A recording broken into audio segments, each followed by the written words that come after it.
அன்பான நண்பர்களே, உலகத்துல நம்ம எல்லாருமே பயப்படுறோம். பயம் என்னத்தினால வந்தது தெரியுங்களா? பாவத்தினால வந்து, பாவத்தின் விளைவு தான் பயம். எப்படி பயம் வந்துச்சு உலகத்துல? ஆதாம் ஏவாள் தேவனுடைய வார்த்தையை கீழ்ப்படியாதனால பயந்து போய் ஒளிஞ்சு கொள்றான். நம்மளும் அப்படிதான் பாவம் செஞ்சுட்டு என்ன பண்றோம்? ஒளிஞ்சுக்கிறோம், போய் பயப்படுறோம்.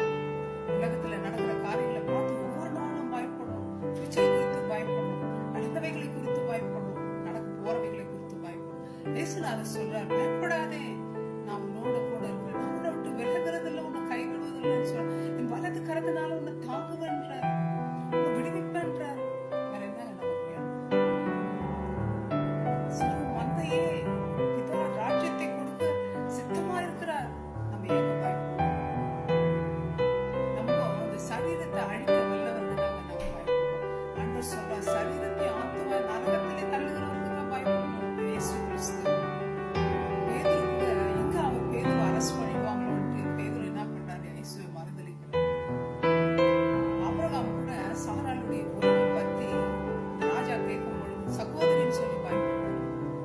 ஆண்டவர் சொல்றார் ஆபிரகாமை பார்த்து, நீ பயப்படாதே, நான் உனக்கு மகா பெரிய கேடகமா இருக்கிறேன்னு சொல்றேன். மனுஷனுக்கு பயப்படும் பயம் கண்ணியை வருவிக்கும். தேவன் நம்புறதில்லை. மனுஷனை பயப்படுறத தவிர இஸ்ரவேல் ஜனங்களுக்கு அவ்வளோ பெரிய ஆர்மி கோலியாத்தை பார்த்து பயப்படுறான்.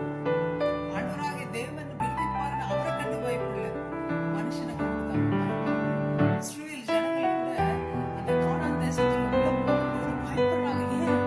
அவங்க எல்லாம் எப்படி இருக்காங்க? ஜெயண்ட் மாதிரி இருக்காங்க.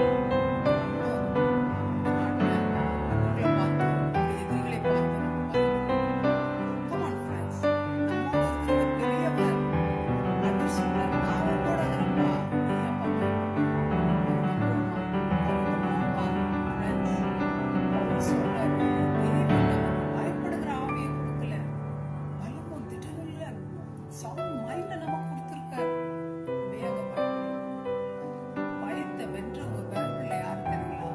தாவீது, மோசஸ், ஜோனா, கிதியோன், பேதுரு. நம்மளும் பயத்தை வெல்ல முடியும்.